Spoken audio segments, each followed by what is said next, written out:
Well, what is it that makes the South spicy? Is it the food? Is it the nightlife? Or is it the brilliance of the man that is the pride of Louisiana when he's not visiting churches all over the world and spreading brilliant advice all over social media when he's running his own law firm while still taking time to teach at LSU and judge the Louisiana macaroni and cheese eating competition? He is the great Franz Borghardt.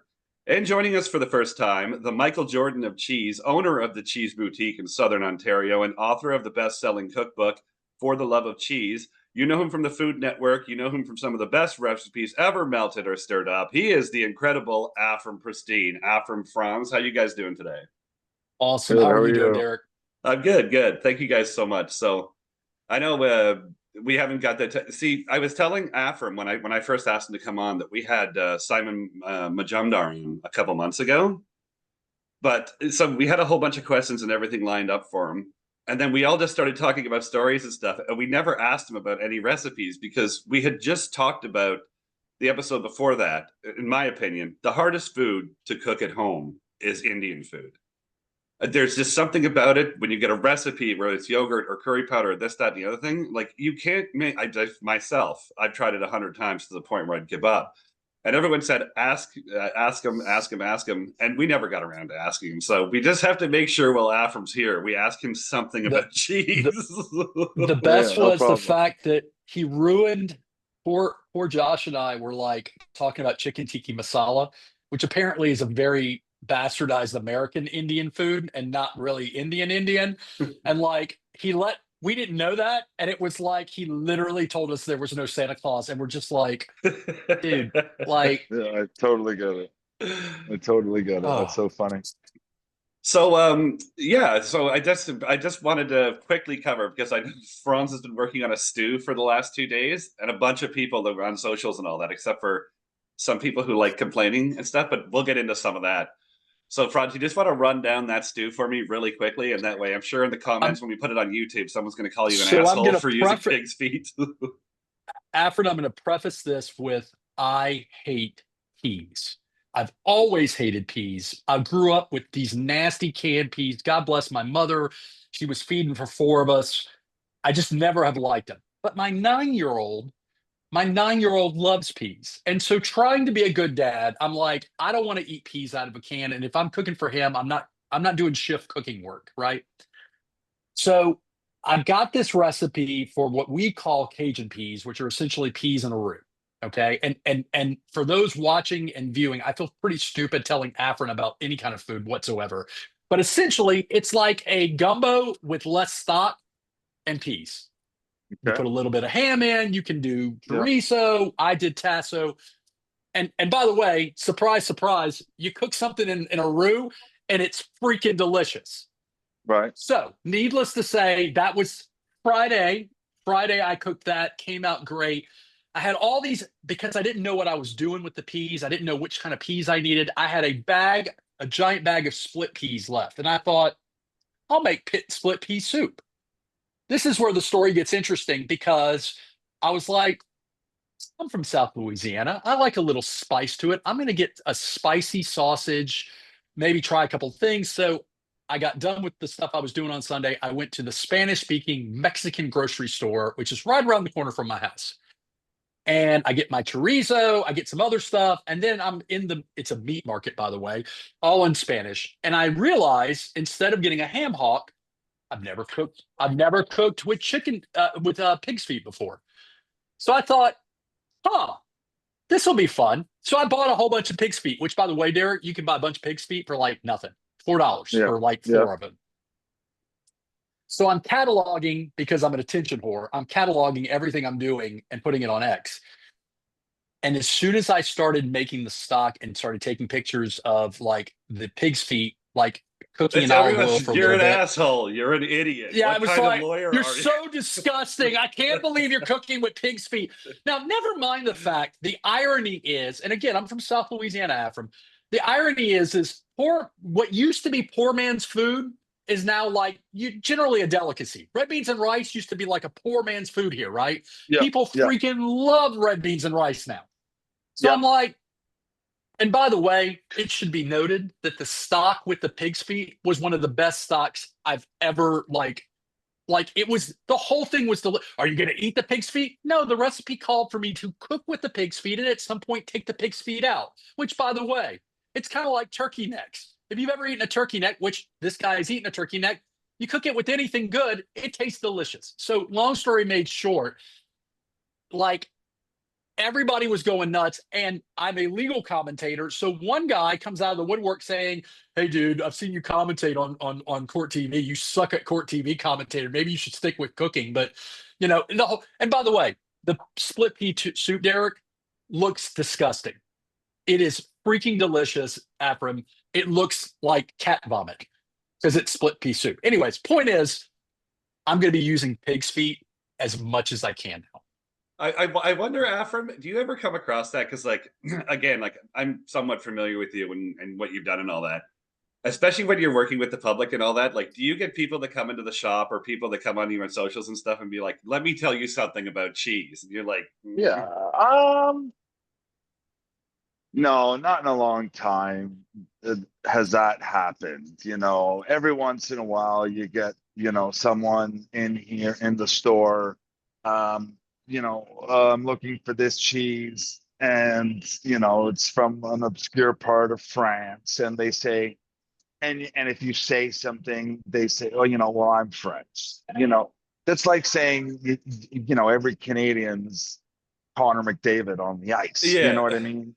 So, I mean, yeah, like that happens every once in a while. It used to happen more. I mean, with me personally, no. I mean, like people are coming to me for, guidance. People are coming to me to learn something about cheese or whatever. I've been doing this a long time, decades, and no, I mean, I wouldn't say that happens a lot. But every once in a while, you can't save every whale, and everybody's an expert. Now, When you get when you get like the hardcore Italians, the hardcore French, and like when it comes to cheese, look, and I appreciate how passionate they are about it. Okay, look, I love that, and how much of a freak they are about it. Like God bless, that's what's kept Cheese Boutique in business for 55 years, right? But like for some people, they just don't want to hear what what you have to say. So it's funny. The French and the Italians, when it comes to cheese, man, there's a lot of opinions, and I respect it. I respect it. But I always like to say, I have this phrase. I know stuff about cheese Google doesn't know, because I've been to places that Google hasn't been. So, when it comes to that, yeah, look, I have very few strengths in life. Cheese is one of them. So trust me. That's a powerful, by the way, that's a damn good strength. I Yeah, for sure, for mean, sure. Look, it's niche. It's very niche. It's incredibly niche.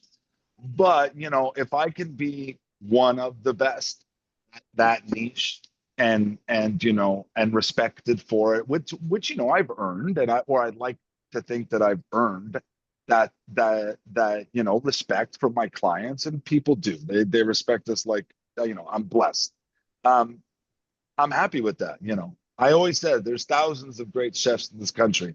There's only one cheese master, and I'll take that, and I'll take that, and that'll. I hope I can ride that for the rest of my career. now, I just wanted to follow up on that quick, Afram. So you, at some point, you've crossed over into the world of cooking for celebrities and things like that. Because I see like you had a picture with Joel Yeah, McHale was in at your shop, and you were just at the yeah, Masters. yeah. Is that weird at the point where, and again, when you cross over into that area where you're going to have other people, like have you like at the Masters, for example, do they tell you what to bring, or do you just kind of set up thing there and just like, have you ever Yeah. So, I mean, it's a great question. Look, I think I'm at the point of my career. I'm 45. Okay. Cheese Boutique's 55 years old. I've been doing this literally since I was a child, and I've traveled the world, and I've made cheese with the best cheesemakers ever to be born. And I've cooked with some of the best chefs ever to be born. And I've had all these opportunities, uh, you know, that I've earned, like I mentioned before. It's at the point now where even the Masters, and when I got that call, it was a big one. Okay. And I've done big stuff and I've cooked for really like, influential people and celebrities and all that. That was a big one. It's the Masters. I have never in my life been to something more exclusive. I've never been to something so elusive. Everyone wants to be there. And, I was literally feeding an Irish cheese to Rory McIlroy, and him and See, I are and just and as shooting soon the crap about, you know, he was blown away by this cheese because it's mother's milk to him. And I flew with 180 pounds of cheese to the Masters. Okay. In my suitcase, I brought everything with me. The Masters literally said, after do what you do, bring whatever you want. I'm not going to tell Picasso how to paint. And they just let me do what I do. And, they asked me back. So I must have done something right. But yeah, Roy So McIlroy lost his mind when he saw this obscure Irish cheese that I brought specifically for him. I didn't know I'd get to meet him. This was like a bit of a last minute scenario, like once in a lifetime opportunity, and he lost his mind. It's pretty cool. so I've got to ask, because I can be a fanboy sometimes. Food is generally a unifier, right? No matter Yeah, socioeconomically. I mean, we yes, all love, most human beings like good food. yeah.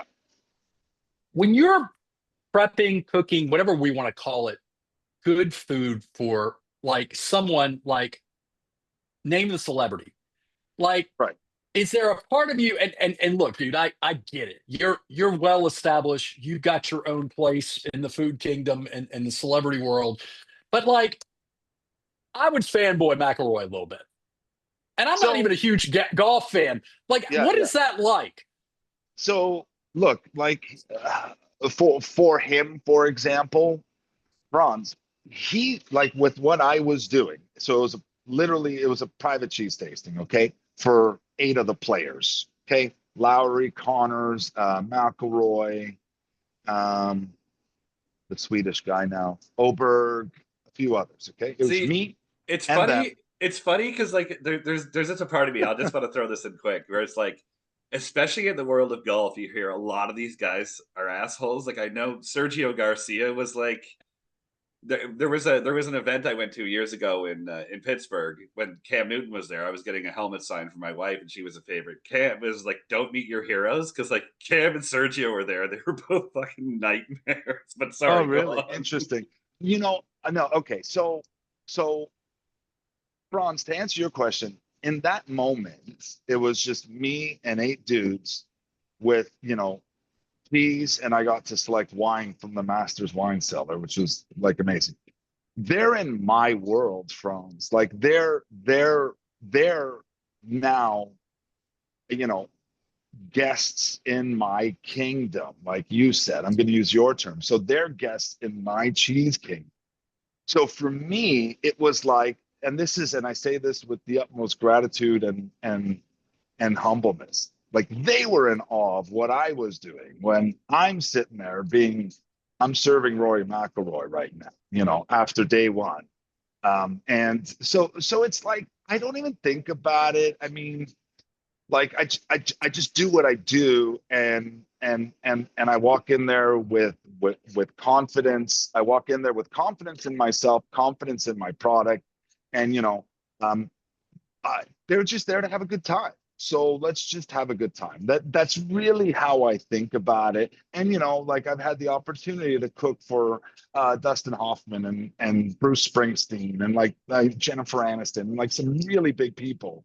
And I don't know. I just do what I do. I don't think about it. They're regular people. They just want, they want to have some fun. So I mean, that's really kind of what I do, and like the vibe I have with them. Right? They don't want to be treated. They. It's weird. It's like they want to be treated special, but like when you just like the first time I ever met Drake, I didn't know it was Drake because his manager Noah Shabib, okay, oh, one of the OVO guys, like one of the 3 OVO guys, Noah Yeah. Shabib. I went to high school with. I've known him since grade 9. Okay, he's in the store all the time, and I saw him on the street. He was with Drake, and Noah and I are having this 10-minute conversation. This is like 10 years ago, Noah and I are having this 10-minute conversation, and Noah then goes, "Oh, Afram, sorry, this is my boy Drake. I didn't even know. I didn't even know it was Drake, right? It just kind of caught me off guard, and I was just in tune with Noah. So it's like, I don't know. It's like he thought it was hilarious, and he thought it was just so funny that I wasn't kissing his ass, frankly, right? And he's just that they're regular You didn't people, know who he and was. I didn't know who he was, and like, it was just so it's funny. It's like high, low, however it is you want to look at it. My job is to put a smile on your face with food. Okay. So if I can do that, no matter who you are, and if you can leave, our interaction with the smile, that's it, man. That's all I live for, frankly. Have you ever had like I don't want to say who's the worst celebrity you've ran into, but like have you ever done your show up, roll up the red carpet cooking for somebody where they kind of got back to you and said, that was okay, where you're like you have to bite your lip a little bit and say like, again, this is kind of my area, and it's just like, Um, you know what? Like, I'm knocking on wood. No, I don't like I can't recall anything, okay? Look, you also can't hit a home run every time out, all right. right? Like you cannot, all right? Excellent or perfection is unattainable. Excellence you can strive for, and that's something I always, everything I do, I put 150% into it. But no, I mean, look, I've dropped the ball a couple of times, but it's funny. It's like I've dropped the ball a couple of times. Yeah, of course, right? But like a lot of the time, I see it more than the client does, no matter who they are, right? It's one of those, uh, you know, there was a there was an event I did at Stratford, and like I was doing this big dinner, 3-course dinner, 150 people, and they were going to the like some big theater show in Stratford. Okay. And like the main course, like the first 75 dishes I was thrilled with, and the 75 after that, I wasn't. They didn't look the same, but they went to different tables. So like ultimately, like I got great feedback from it, but I wasn't happy. Right. And for me, that's worse almost. If I So know there, that I'm not happy with something I put out, it's almost as worse as someone calling me out on the bad job I did. Because like frankly, like I can't think of a time recently that like that's happened. But like I know I've let myself down, and I know like I wasn't proud about putting something out, but I had to. Okay. I had no choice, and that's tough on me. But you also learn from that, right? You learn, you figure it out. I've been doing this a long time. I've done a lot of different things. So like you just like look, I'm the kind of person where like I do want constructive feedback. I don't want to know how great I am. I want to know where I can improve. And I've for sure have had that, and people say, hey, you know what, I would have loved this from you. Yeah, but like not in a negative connotation. Or yeah, it's tough. It's a very good question. I need to think about that harder to like really think. When did I bomb? When did I really bomb? I don't know. Like, I don't know. I got to think about it. so, But yeah, so it's the same way in the courtroom. If I'm trying a case and I'm picking a jury, that's my favorite part of the entire trial. If I'm picking a jury, and let's say on all accounts I did it, I nailed it, but I feel like it's a B minus or C plus yeah, performance, yeah, it may in fact from the room be an A, but I yes, know, versus when I totally fuck up and everybody knows I fucked up. Those are two vastly different, yeah, yeah, things. And it's like, I am super critical, especially if it's something. So, Afram, you might appreciate this. Derek, you may. There are things I do that I say, this is craftsmanship. I should be able to perform the same task 1,000 times. No different than your favorite restaurant. You order the steak on a right, Monday, and on the seventh time, it should be the same steak. And then right, there's things I do that are sometimes artistic and cute, that if it works, great. If it doesn't work, oh, we'll never do that again. I learned that lesson. Um, but man, oh man, like I got to tell you, every time I've had like a private dinner at somebody's house where a chef is like coming in to do a multi-course whatever, to some degree what you were talking about, every single one I've ever been a part of, there's generally like a bunch of dialogue of, yeah, you're Picasso and nobody's going to tell you how to paint, but like in the same breath, Afrin wants to know, is Franz allergic to mushrooms? Is Franz, Oh, what oh, can, yeah, yeah. And so to some degree, I would imagine that a lot of the things that could go wrong, they've been vetted in terms of the communication process of, hey, this guy can't do this. This guy can't do this. This guy is allergic to yeah, this, to yeah. where, No, well, Fonz, yeah, you said it well. Look, I am in the hospitality industry. Okay, so not even 10 days ago. What day is it today? Tuesday. This might have been last Thursday. It was last Thursday. I was doing a private dinner here at the store after hours. Okay, and it was a dinner I donated at the John Tavares Foundation. Okay, so I was the auctioneer actually for this event, but I donated one of my dinners. It went for like 20 grand, something like that. It Ooh. went to the foundation. It was amazing. And the John Tavares Foundation, I got all the time in the world for him and his family and what he's done. He's the best. He's such a sweetheart. Anyway, so I'm doing this dinner, and at this dinner, amongst the 15 guests, there's probably $2 billion at this table. Okay. These are people who have eaten out, who can jump on a private jet and go to a 3 Michelin star restaurant and wherever. Okay. And just a nice group. And I just do my thing, Franz. I like put it into a bit of, my kind of cruise control. Okay. They approve a menu. I write a menu. They approve it. Okay. Oh, Afram, I don't like that. Can you put this? No problem. It's a custom design dinner. So there's a bit of, as you mentioned, from custom artistic kind of value to this, where, this is a new menu I've done for them. So, but I asked, give me all the allergens, give me all the dietary restrictions, because I'm in the hospitality industry. The biggest thing that bothers me about chefs is like, this is how I do my food and that's it. And that's a That lot of bothers them. me. Yeah. That bothers me. It bothers me. It's like, dude, this isn't about you, man. This is about your guests. Okay. And this is what's forgotten. Okay. Derek, you said it. If So I'm I'm paying doing this 20 dinner. grand for a dinner, I would like a Yeah, yeah. little bit of Yes. input. Yes. Yeah. Okay. So we get this all sorted out. Okay. This is not even 10 days ago. We get this all sorted out. Okay. I'm doing, it's 15 people. The main course was an aged, just like beautiful dry aged Ontario prime strip loin. I do these duck fat roasted fingerling potatoes with Montreal steak spice and rosemary, um, carrots and something. Okay, just kind of like a meat potatoesy kind of dish, but elevated. Okay, and I dropped a plate at this gentleman. Okay, whomever it was, whatever, I can't remember his name. I dropped a plate, okay, and he looks at me. He's like, "Oh, do you have a fish option?" Okay, so this is at my store, all right? This is a fixed menu. I have all the allergies, everything. This guy doesn't have a beef allergy that I know of. He did not communicate this. Okay, this is something that happened on the fly. He looks at me. He's like, "Do you have a beef option?" And this is also the main course. And I look at him. I'm like, you know what? Give me a second. And the guy who bought the dinner was sitting beside him, and he looks at me. His name's Peter, and he looks at me. He's like, after him, like, I don't know what happened. Like right away, he knew something. He knew this guy didn't tell Peter this allergy, and Peter didn't tell me, so he knew.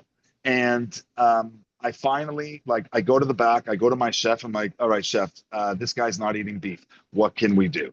And there's many people in my position at that point that would say, too bad, so sad. You got to eat everything around the plate then. The menu is Like, what's in front of you. like in this instance, 99% of restaurants cannot accommodate something like this on the fly. They can't. This is a private dinner. Stuff is ordered. I'm at Cheese Boutique doing this dinner. I do have everything at my disposal. I go to my chef. I'm like, what can we do quick? And he's like, I have a piece of salmon. I go out to the guests. I'm like, look, sorry for the confusion. If you give me 5 minutes, I'll make you a piece of salmon that you will absolutely adore. And he said, that would be great. And we did it, and we brought it down to him, and we made it happen. I'm in the hospitality industry. There's nothing, I'm confident, but I ain't arrogant. And for me, he will remember that forever. He knew he didn't give his allergy. He knew it. I made it happen and we made it work, my team and I. And that's what he will remember. And Peter, the guy who bought the dinner, emailed me the next day to, with rave reviews. But like that moment for that guy was meant a lot to him. And, that's what it's about, guys. That's what I live for. That's what someone in my position lives for. Let's See, make these people happy. That's it, man. It's not see, about me. It's about them. and I thoroughly enjoy social media. I do, but it's like you just said, bending over backwards of customer service. Because I know Franz has a great story when he was right out of law school, but sometimes you bend over backwards for people now. Like I've heard a million stories. I knew one of my colleagues that went out to a call like after hours to help somebody, all this, and because he was wearing a suit and he was doing some plumbing or whatever and all that, didn't have his tools with him and all that, bend over backwards. And then the next day they had a Google review. Oh, the guy showed up and he wasn't prepared and he showed up too late and all this. At least like you're bending over backwards for people. And again, they just, I don't know. It's Well, just but you also can't save every whale, and you got to do your best. And like can't if save I've every done my best, whale. you can't, right? Like, look, like I you're love always that. gonna get Afrin, that. that might be the name of the podcast. You're always gonna get that, right? You're always gonna get the one guy that you cannot just make happy. But I will do my darndest best into trying it to the point where I'll over deliver just to, almost spitefully over deliver. Like, just, I want to make this guy who is miserable. I want him to make Speak, him love me somehow. I don't know how, but I want to make him, anyway, France, that could you just happens, of France, could you course. just throw that story in quick? Because we are going to talk a little bit more food stuff, but can I we do want to talk can about we your talk fresh out about of law school. can we talk about whales real fast? I'm in a family thread. My youngest brother and his wife are on a Viking cruise in like Norway, all that place. So they're chatting in this family thread about one of the restaurants on the boat has whale. And so half the guys in the thread are like, I'd eat whale. I never had whale before. Is it like sashimi? I mean, or is it grilled? Like, and the other half, some of the women in the thread are like, I can't believe you would eat whale. And I'm like, you gotta eat. I mean, like, I'm not saying you got to start eating baby seals, but like if it's on the menu and you're never gonna have it again, like The better question whale. is, would you get more pushback from eating whale or pig's feet? Yeah, yeah, Veal, yeah. veal is one that Yeah, triggers it's a people. I big one. can't. And foie gras, foie gras. Yeah. Oh, anybody Foie who gras, doesn't eat foie gras, that's on them because it is freaking delicious. And if foie done gras. correct, oh, I've had signed petitions. Many thousands of people signed this petition for us not to sell foie gras.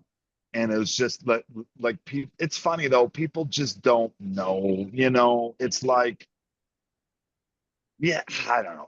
It's one of those things. I It's like, I man, think if people only knew how some of their food was treated and processed oh and yeah. made, Yeah. oh, you'd never eat ever again No, in the it's world. better off not to. Especially, but you know what? It's Like, yes. especially in the world of food and what you should and shouldn't eat, one person cannot make a difference. If they show up there and you take that foie gras off your shelf, somebody else is going to put it on theirs. You're not Oh, making oh, any but change. It's oh, more.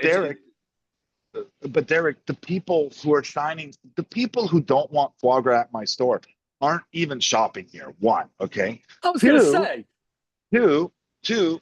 For every one person who doesn't want it, there's 100 who do. So I mean, Exactly. who am I going to alienate more, right? I'm gonna. It's so. But we live in a generation where the smallest percentage are the loudest, and the smallest percentage are the ones willing to be the loudest. Yeah. And I think that's a big part of something like that, right? Pig's trotter is a delicacy in like my upbringing, like Mediterranean Southern Italian food. Pig's feet braised like pig's trotter is a huge thing, right? Like it was cheap. Like Franz, you said it very well, and how you spoke about it was incredibly accurate. And that's just cuisine, right? Like cuisine is so cultural, where whale blubber is cultural for many thousands and millions of people over the last few centuries. Whale was part of their sustenance and diet. That's just how it is, right? Dude, let me tell you, if I could eat bald eagle just once, I know that's going to piss some Peacock. people off. I mean, look, I'll tell you where I have the line drawn. What is the name of the bird where you put the napkin over your head and you eat the bird Ortolan. like it's, yeah. Ortolan, yeah. I Ortolans. don't know that I could do that. I would try. Well, I think it's I illegal in don't know North that I, America. Yes, it is. The Yeah. thing too, though, Franz, is like it's not really good. Like it's It's exclusive and rare, it's yeah. cool. It's rare, but it's not great, dude. I'm well, telling you, Like, give me a bucket from KFC as opposed to Ortolan. have you guys seen the Japanese? I think it's Japanese, the 1,000-year-old egg. Yes. People spend it's like a $1,200 or $1,400 drink, and Yeah. Yeah. everybody who has it says it's fucking dreadful. It's awful, but it's Yeah. one of No, those it's things where terrible. you got Yes. to get a Yes. picture of yourself doing it, right? Yes. Yes. But what's his name? Salt Bay. Salt Bay has based his whole business and cuisine, which I know isn't doing very well now because people have just it's a bit of smoke and mirrors. Like Yeah. he coats a steak in edible gold leaf and literally charges $1,200 for it when the food cost on that is $40. People did that once. It's not sustainable. That's not a sustainable business. It's stupid. Gold leaf doesn't taste like anything. You want to eat gold?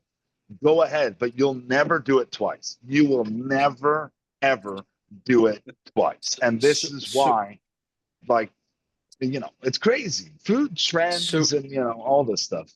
so I try to stick in the lanes of that I know. So I have a palate for cigar. I'm a cigar smoker. I Yeah. know cigars, and I can tell you this is a good cigar, bad cigar, not necessarily just based on cost, but I can actually articulate Yeah. like notes of this, not nearly as good as you and cheese. Yeah. That said, I was at one of my favorite culinary experiences in Austin, Texas, and it was a Japanese place called Uchiko. We were doing omakase, where basically you just tell the chef, bring it. Yeah. These are the things Yeah. I like. These are the things I don't like. We Yeah. got to the Wagyu portion, Yeah. and he had brought out foie gras on a scallop that was like awesome. We get to the Wagyu, and I tell him, I said, look, every Wagyu, I like steaks, but every Wagyu experience I've ever had, my palate isn't refined enough to really like. If you put a bunch of butter on the steak, I'm like, oh, this is awesome. The Wagyu, I'm like, I'm always left thinking maybe I'm just not getting it right. No, no, no. But And Franz, hold on a second. So I'm going to cut you off because look, what you're saying is 100% accurate. But you said something that I didn't love. It's okay, not that your palate isn't refined enough. It's that your palate doesn't enjoy it, period. It has there you go. nothing to do. You're refined. I could tell, meeting you for 10 minutes, you enjoy food. Okay. So it's not about your palate not being refined or you're not a Wagyu connoisseur. You just don't like it, dude. And that is the most important thing. So that's the Right. only thing. It's not a negative thing. But like that's the No, one thing. Don't knock your palate. Don't knock your palate. Your palate is just slightly different than mine. I, Mine's no better than yours. I literally told this chef who was awesome. I Yeah. said, I would rather spend money on bluefin tuna where I Yeah. can taste like the buttery umami flavor of it. I said, I literally, like in real time at this entire sushi bar, and everybody's just looking at me. I'm like, you're wasting the Wagyu on me. It's just Yeah. not, you know, I'm and, with and, you. I and don't to love his, Wagyu either.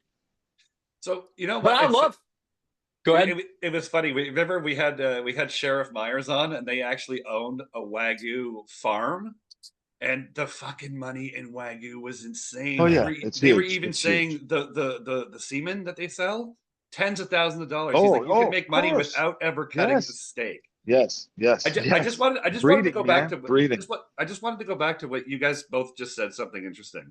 So I know, Franz, you've judged a macaroni and cheese competition, and I know Afram's judged a bunch of stuff. So if you're at a competition, let's just say, for example, there's 6 people cooking, doesn't matter what, and somebody uses like this pig's feet, and let's just say you don't like pig's feet. Do you base your judging on that that's a good meal on question. how good it tastes, or if you like So it? he's the expert. So let me hop in real fast because you're going to love this. And I think I've told you this before, Derek. So I used to put on food events in Baton Rouge, Louisiana, because we didn't have these kind of food events. So like a chicken wing festival, a mac and cheese festival. I just wanted some good food events, and they were always charity events. So side story, our university here has a sensory services laboratory that does food experiments for marketing, for PR, and for companies. So I went to them to get a fair, I'm not a pit master. I don't do food competitions. I said, how can we do a fair competition? And these guys geeked out. They were like, to do it fair, one, it has to be double blind. Your judges can't be talking to each other, they have to be isolated. It cannot be too big because it's not fair to the 30th competitor that they've eaten 30 samples versus the first competitor when they're not full. Yeah, They're, yeah, yeah, yeah, all yeah. these fucking, all these conditions, Afrin, that, and Derek, that were so unrealistic. I'm like, dude, I'm just trying to throw a charity I'm mac and sorry, I cheese asked. festival. No, Yeah, I'm no, like, no, but you're right. But like Franz, you're totally right. I mean, like, it's not going to happen. So, I mean, it's a great question, Derek. It's a great question. Like, at the end of the day, it's no different from the Oscars, right? Like, how do you pick? How is this one movie better than all these other ones that are nominated or weren't nominated? It becomes your personal taste any Yeah. which way. So it becomes the judge's personal taste. But this is the whole point of, selecting judges is super important. You want to have people who have a wide breadth of knowledge on the topic, whether it's a cooking competition or whether it's picking the best movie. Like you want to have diversity and different like palates and tastes, different people from different walks of life. But any which way, it's going to come down to your palate and what my palate enjoyed when eating those 6 different dishes. I'm going to pick the one that I enjoyed the most. And if someone put it, I hate mayo. Okay. I despise mayo. I think food shouldn't move and jiggle like that. I Okay. I love cannot it. stand it. I hate it so much. And I've had to judge things where someone doused something in mayo. I'll tell you, I'm going to be honest. They had no chance with me.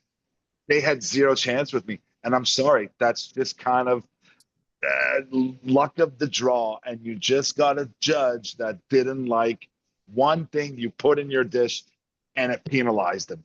But like at the end of the day, I think it ends up being fair because if you have 6 judges or 3 judges, it ends up being fair because someone's going to like it, someone's going to not like it, and so on.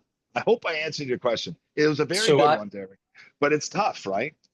so like when I watch Food Network or any chef's competitions, what I would love to have the opportunity to watch, because everything's condensed down for time, right?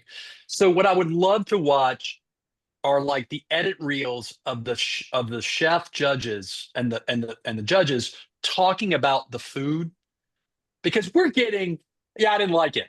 A minute and a But half, yeah. yeah, but you know that over a like 30 Oh, minutes to yeah. an Yeah. hour Yeah. competition, they're having conversations about stuff. And dude, like everybody wants to be a judge. This is the irony. Everybody wants to be a judge. Oh, yeah. Put them Nobody to the wants to side. compete. Yeah. Nobody wants to compete. I had a young lady who is will remain nameless, is not a foodie, but is a prominent person in our community. Wanted to be a judge in the mac and cheese contest. And so I made her a judge, and she showed up the day of the competition. She goes, "Oh yeah, I'm gluten intolerant." Right. And I'm looking at Right. her like, you do realize what you told me you wanted to be a mac and cheese This is a gluten judge. contest. Yeah. Yeah. Yeah. We did a Yeah. burger event. We did a burger event. Somebody was like, do you have any like vegan, vegetarian burgers? Yeah. And I'm like, Yeah. no, it's a hamburger competition, dude. Like, Yeah. Yeah. but Yeah. like I want to see like the conversation about like and especially when it's nuanced about hey, did you think of, because like I'm sitting there eating the soup yesterday and I'm like, I probably shouldn't have used as much stock. I probably could have used water, and like I'm tasting a lot of the stock, and I'm sitting there trying to get the nuances down, having never made this dish before. So Right. like the fifth time I make this dish, I want it to be better than the first time I make the dish. And Look, no, look, I think you're 100% right. You're looking for honest feedback from somebody, right? I think, right? And like from a judge's point of view, you got three judges judging a competition. You want to hear that feedback from the competitor. I do, at least. Like I want to hear the feedback from the judges on what they thought of my dish. I mean, I think that's the kind of exciting part that, in the TV world, do we miss all that, right? It ends up on the cutting room floor in editing, it's gone, and we just get the nuts and bolts of it, and we Yeah. get Gordon Ramsay yelling that the steak was overcooked or whatever. Like like I want to see like the tasting, and I totally agree. I totally agree. And like you want honest feedback. I mean, like, look, if you're in a judge's spot, you're more than likely an expert in that field, or at least that's theoretically how it should that's the be, hope. right? That's the That's the hope, hope, right? right?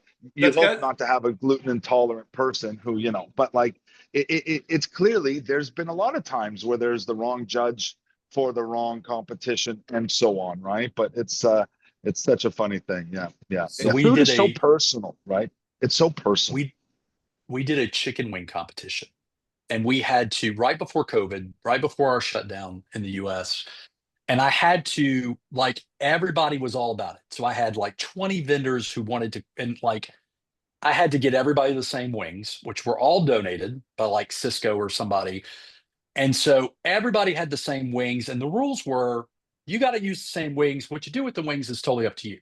So of course, the Vietnamese style wings that were Asian and had all these layers of sweet and spicy and all, everybody loved those or absolutely hated them. The well executed chicken, the well executed fried chicken wing, which would be perfectly good for our house, didn't win Right. because it was not exciting enough. And I'm just like, I need all these freaking wings. I mean, like it was Yes. the Yes.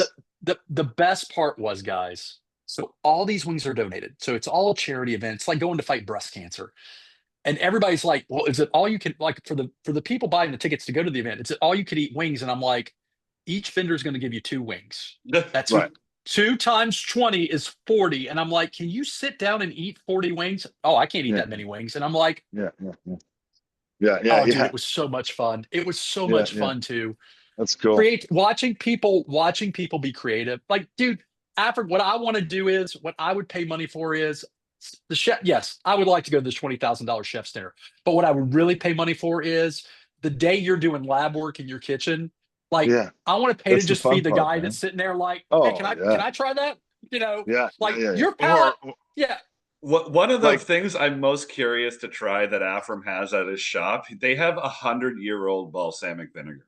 oh yeah, 150. We have a Uh, 150-year-old. Sorry, Oh, 150. And like I it's would like imagine candy. It's candy. I would imagine that comes with a hefty price tag though. 3,200 bucks for an 80 milliliter bottle. Like Ooh, a bottle this size is 3,200 bucks. But we can make a guys, it's $1,500 salad. it's it's 100, yeah, it's 150 years of tradition and authenticity and barrel aging and 14 generations. To be perfectly honest, what's in that bottle is history. Like Mm. it's an edible food, and it's unbelievable, and it's perfectly like thick and sweet, and it like no additive, like it's history, right? For what it is worth, actually, that should be in a museum. There's like a handful of these bottles worldwide. It's crazy for what it is. Like it's consumable food, not just consumable. It might be like the most like craziest flavor you've ever tasted on your palate that you can eat. That's 150 years. Like it should be in a museum. It should be I, in a museum. I would imagine And that's we've not sold a something. few bottles. Is that something that you kind of save for a special occasion, like a Rory Oh McIlroy? yeah, You can yeah, kind yeah, of yeah. whip out the. Yes. Yes, you bust that up. I thought I heard that somebody told Michael Jordan that you were the Michael Jordan of cheese. Yes, yes. It's a very long story, but yeah. So I was doing the NFL Hall of Fame induction ceremony last year, and I was catering. It was in Kent, Ohio, and I was doing this like I was catering for Julius's Peppers party. Okay, And Carolina Panthers. We actually have a question after yes, from a Carolina native. yes. So I'm doing this. I'm doing this catering, and it's like all the Panthers and the owners, and Michael Jordan walks in, and he's buddies with everyone. He's got his security guards, the whole thing. You can't get near the guy smoking a cigar. You can't get near him. Okay, you cannot. Really? Just at a And regular yeah, event, he had yeah, security yeah. with You him? can't get. Yes, you can't get near. Yeah. Oh, but like this was like the FBI. It was at this winery in Canton, Ohio. The Mhm. amount of security I've never seen in my entire life. Undercover Really? cops, FBI agents, or I don't know. If they're not FBI, there's something. And all over the property, all over this property. You can't get near this place, okay? Unless you're invited. There's 300 people or so. Long story short, I end up because my buddy who used to be in the front office for the Panthers invited me. Like that's who got me to this event. And they end up breaking out in a poker game. I go back to my hotel. My part of the evening is done. My You buddy got calls me. He's invited to like, a poker game "Come with back." Jordan? Well, I didn't know that. So my buddy calls and he's like, "Come back to the venue. We have a poker game going." I'm like, "Okay." I go to the ATM. I take out like $500 US. Okay. I show up at this game, and it's Devin Hester and Julius Peppers and Dwight Freeney, all the guys all the inductees of that year, 2024. Okay. Yeah. And a couple of their agents and Mike, and they're all sitting at this table, stacks of cash. Like if there's 100,000 dollars in front of each of these guys, I'm not surprised. And I'm like, and I did not like see this coming. I leaned to my buddy, his name's Jeremy. I'm like, "Jeremy, here's my $500, dude. Can Go you crazy." spot me 10 Because grand? I'm not sitting at this table with Michael He Jordan. made the So I right got, decision. yeah, 100%, friends. So I get introduced to Michael Jordan from my buddy. And my buddy literally says to Michael Jordan, he's like, "So this is my buddy from up north, right? I'm up north in Toronto." And he literally said, like, "This is the Michael Jordan of cheese." And I just like, and he stuck his he put his hand out, he shook my hand, and Really? like I just hung out and watched them play for like 3 hours. It was the most surreal moment of my life. Like that and the Masters is like neck and neck. It was pretty crazy. Yeah. It's pretty So, special. Pretty special. so I would have had that oh shit moment of, Oh yeah. okay, do I want to try to hang here when I No, know no, I can't hang? I didn't think for a second, friends. I was like, I threw my money at my buddy and I'm like, but to be honest, like I'm not a big gambler. I'm not a good poker player, but I love watching it. Like I'll watch the World Series of Pokers all day long. So I just kind of watched and like just in awe of these guys. And it was really, it was great. You would have loved the cigars. There was someone there, like some fancy cigar company rolling them right there, and like all the scotches that were being poured, and So, like it was really cool. s- so like food, cigars are the great equalizer that cut across. Like if you ever hang out at a cigar lounge or a casino or wherever you A can smoke golf cigars with a course bunch or of a guys golf or a course. golf Yeah. course, you can have a bunch of people that have nothing in common other than the Yeah. commonality of cigars. I And totally like agree. they can talk politics, food, whatever, and nobody's Yeah. fighting. It's just like they're just smoking cigars. And so Yeah. It's true. I just wanted to throw in a couple of questions we had. One came in on Facebook from Jenny Amber in Carolina, oddly enough. Which country has the best and which country has the worst cheese? Well, Because um, the follow up question here is what is, in your opinion, what is the best cheese and what is the worst cheese? oh man, it's hard. That's hard, man. Okay, this is how I'll answer this question. Parmigiano Reggiano is the most important cheese ever made. Okay.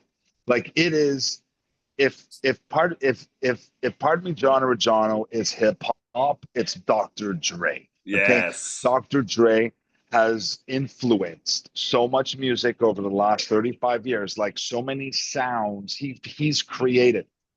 That's what Parmigiano Reggiano has done for all of cheese. So for me, it's the most important cheese. And I don't quite answer your question, but I'll also say I think the French and the Italian, like when it comes to cheese, are neck and neck. Um, from A to Z, they just do every style well. They're just craftsmanship, which is a term Franz used earlier, which I love. Like the French and the Italians, just like A to Z, everything. Just it's part of their cuisine. It's part of their history. It's not just cheese to them. It's a food of the people. Like, yeah, I think like they're at the top of the mountain. Okay. So just The just to worst cheese. piggyback on just a quick piggyback on that.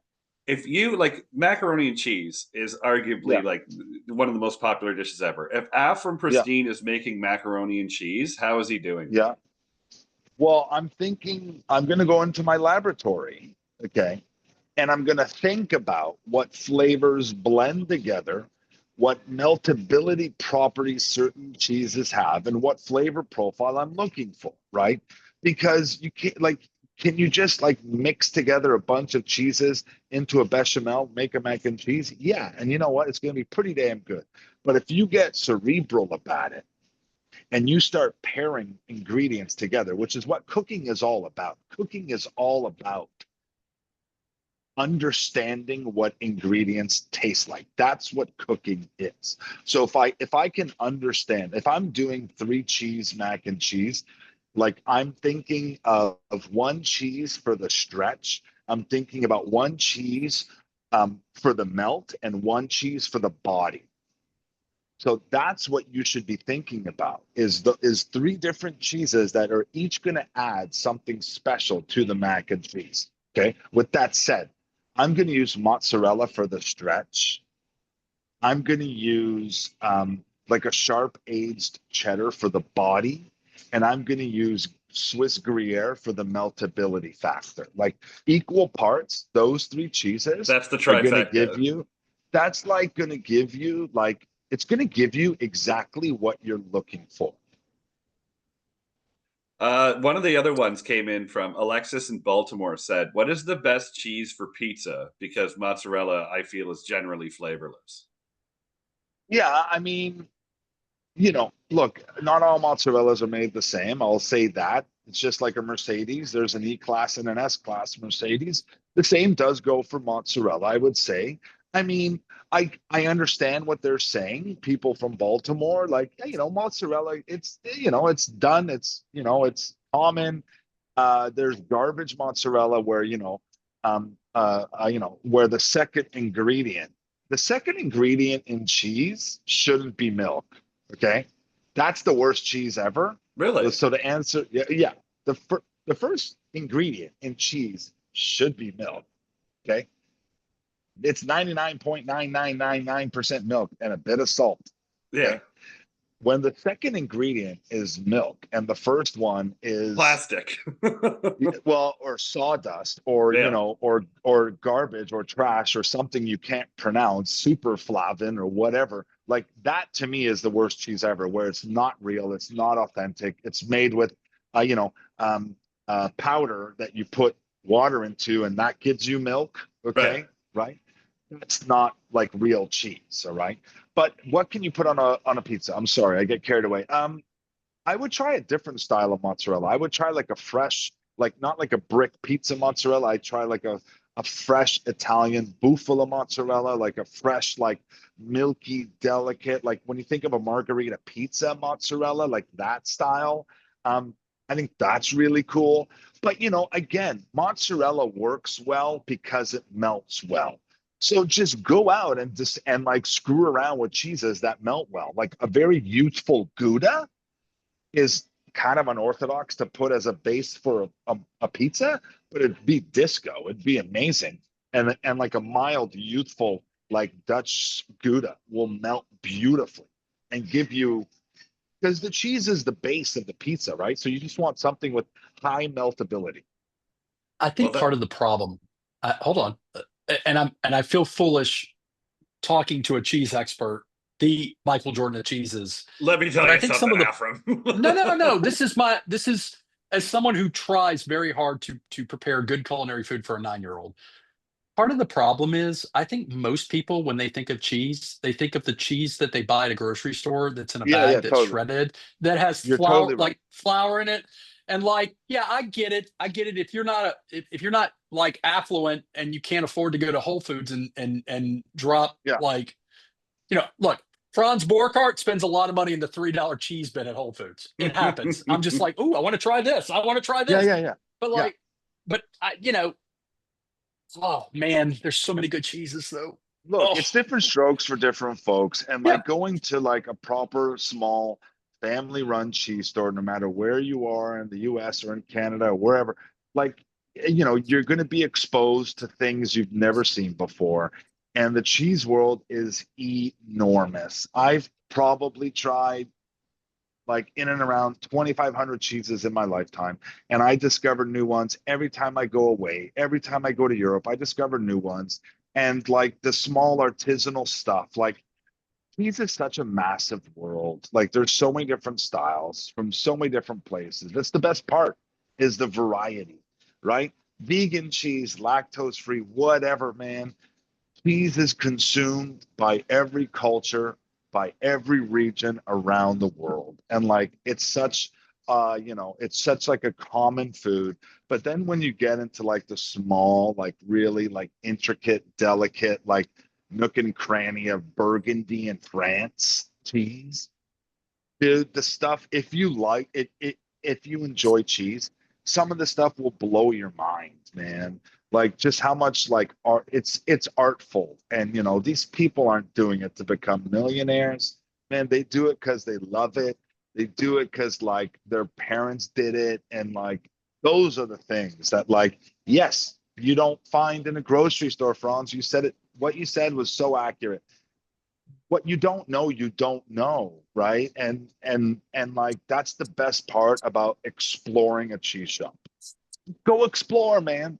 Go and taste, smile, sniff, taste, touch, like go explore.